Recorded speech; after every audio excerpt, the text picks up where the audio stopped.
We think the fire started in our bedroom. Thankfully, we all did get out safe. The fire trucks got caught behind a train going by. So they got stalled, waiting for the train, and then just as the fire started to be contained, the truck ran out of water and ended up being a total loss. It was surreal. It was like it wasn't happening to us. One moment you're laughing and joking, playing in the yard. The next moment, your home is on fire. Everything you have owned, that you have, everything that you cherish is gone, just up in smoke.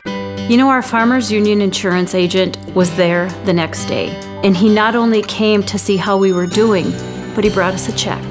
He brought us a check to say, you know what, here's a little bit of money to get you guys going, and had us paid out in full within 2 weeks.